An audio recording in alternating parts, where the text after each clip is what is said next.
Bagaimana cara mendaftarkan NIK di aplikasi Cortex tanpa aktivasi NBP?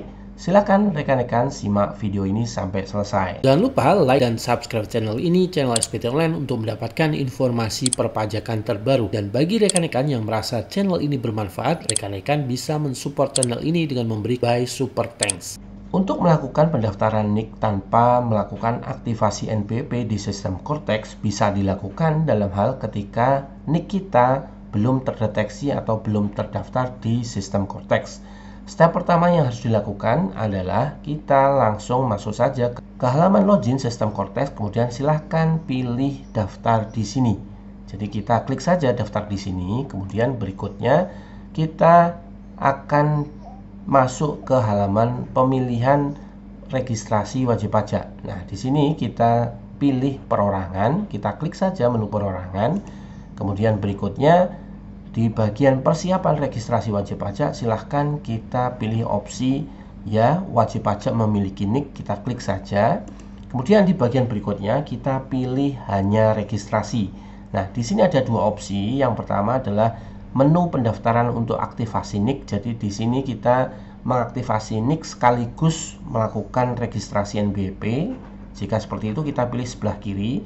Kemudian karena di sini kita hanya ingin melakukan pendaftaran NIK di sistem Cortex, maka kita hanya pilih hanya registrasi atau register only. Nah, kemudian berikutnya kita pilih hanya registrasi. Nah, kita akan dibawa ke halaman untuk menginput data identitas wajib pajak. Nah, di sini di bagian kolom NIK atau nomor induk kependudukan kita isikan dengan NIK kita. Kemudian di bagian nama lengkap kita isikan. Kemudian di kolom tempat lahir kita isikan juga tempat lahir kita. Kemudian berikutnya di bagian jenis wajib pajak akan ada opsi orang pribadi atau warisan belum terbagi. Secara default akan terpilih seperti ini. Kemudian kita isikan tanggal lahir, negara asal, agama, kemudian jenis kelamin, status pernikahan, jenis pekerjaan, nama ibu kandung, dan nomor kartu keluarga. Dan berikutnya adalah status hubungan anak. Semua kolom-kolom yang terisi di sini wajib sama persis dengan data kita. Dalam hal jika ada perbedaan maka proses validasi akan gagal. Jadi pastikan baik itu nama, NIK, tempat lahir, kemudian tanggal lahir, agama, jenis kelamin, kemudian status pernikahan, jenis pekerjaan, nama ibu kandung, nomor KK, dan status hubungan keluarga sama persis dengan data di eKTP kita atau di KK kita tersebut. Kemudian jika sudah diisi sesuai dengan data realnya, kita lakukan proses verifikasi. Kita klik saja menu verifikasi.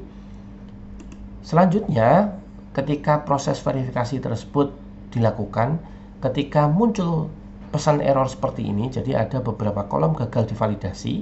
Di sini di bagian sebelah kiri bawah ini akan ada kolom-kolom mana yang gagal divalidasi. Di sini adalah tipe pekerjaan dan family member status, yaitu status hubungan keluarga dan jenis pekerjaan.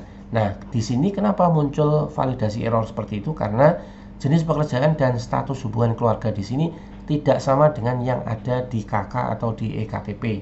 Jadi silahkan lakukan perubahan data, pastikan sama persis dengan eKTP dan KK. Kemudian jika sudah kita lakukan update, nah di sini jenis pekerjaan ternyata pelajar mahasiswa, kemudian status hubungan keluarga di KK adalah cucu. Kemudian kita lakukan proses verifikasi.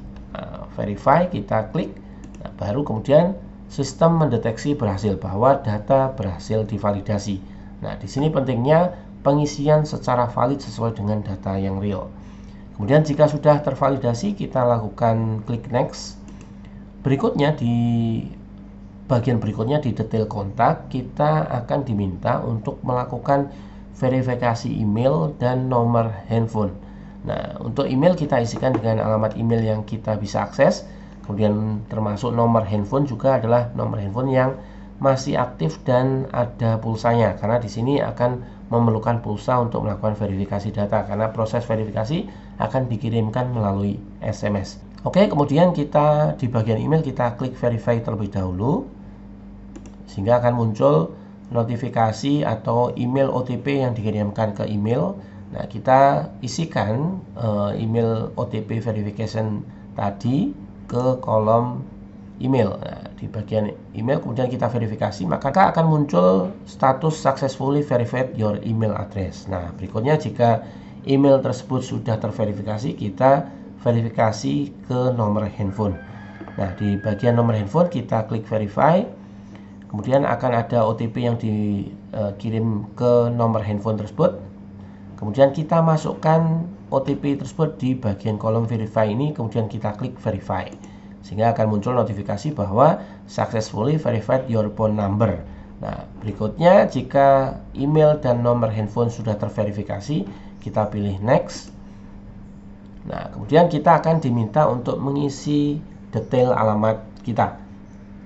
Nah, di bagian detail alamat, di sini kita isikan sama persis dengan yang ada di iktp dan KK. Jadi contohnya detail alamatnya seperti ini, kita isikan sesuai data iktp, kemudian RT, RW-nya, provinsi, kota, kecamatan, desanya juga harus sama. Kemudian otomatis kode wilayah akan terisi dan kode pos akan terisi secara otomatis. Nah, di bagian data geometris kita klik menu mark address. Kemudian berikutnya kita akan diminta memilih posisinya di mana. Kita isikan, kita klik saja ikon tanda panah seperti ini ya. Kita klik saja untuk menunjukkan letak posisi geografisnya.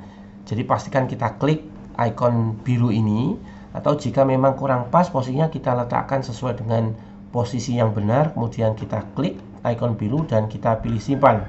Sehingga nanti di bagian mark address ini akan ada data lokasinya. Nah, ada data lokasinya di sini masih kosong. Kita pastikan datanya ini terisi. Kemudian kita berikutnya di bagian bawah kita diminta untuk mengisi alamat verifikasinya juga. Kita copy from domicile. Kita klik saja copy from domicile ini, sehingga kolom-kolom yang ada di bawah ini akan disamakan pengisiannya dengan kolom-kolom yang bagian atas. Oke, kemudian jika sudah seperti ini, kita klik verifikasi. Nah, ketika klik verifikasi tersebut, ketika muncul error, jadi error tersebut akan merujuk pada kolom mana yang perlu diverifikasi. Nah, di sini ternyata alamat yang perlu diverifikasi adalah address detail, di mana ternyata data geometrisnya di sini belum terisi. Nah, kita pastikan sekali lagi, kita lakukan step tadi untuk memastikan data tersebut tervalidasi dan terisi. Nah, jika sudah, nah seperti ini kodenya muncul, data geometrisnya. Kemudian kali lagi lakukan copy from domicile untuk memastikan datanya tersebut tercopy di bagian bawah. Kemudian lakukan verifikasi ulang. Nah, jika sudah benar, maka akan muncul notifikasi bahwa data berhasil divalidasi. Nah, seperti ini. Jika sudah, kita klik next. Kemudian berikutnya kita klik next. Nah, setelah itu kita akan diminta untuk verifikasi identitas, di mana kita diminta untuk melakukan take foto atau melakukan foto secara detail, sehingga wajah kita akan tervalidasi sesuai dengan data yang ada di Dukcapil. Nah, setelah kita take foto, kemudian kita lakukan validasi foto sehingga muncul pesan successfully verified your image. Nah, pastikan di sini statusnya adalah tervalidasi. Setelah kita melakukan validasi verifikasi identitas seperti ini, berikutnya kita akan masuk ke pernyataan wajib pajak di bagian 5 ini. Nah, di bagian 5 ini kita centang pernyataan bahwa menyadari sepenuhnya, dan seterusnya kita centang opsi ini dan ajukan permohonan. Di bagian ajukan permohonan ini kita klik saja, biasanya sistem akan memproses, dan ketika muncul error during registration, muncul pesan error seperti ini, kita tunggu dulu prosesnya sampai selesai, kemudian silahkan klik kembali ajukan permohonan, sehingga kita akan muncul di bagian akhir notifikasi bahwa registration successful. Jadi jika kita sudah sampai proses registration successful ini, maka NIK kita sudah terdaftar di aplikasi Cortex. Sehingga pihak pemotong, semisal ada pihak pemotong yang akan menginput bukti potong dengan NIK kita, maka NIK kita akan tervalidasi di sistem Cortex. Oke, seperti itu tentang tata cara pendaftaran NIK di aplikasi Cortex tanpa melakukan aktivasi NPWP. Selamat mencoba dan semoga berhasil.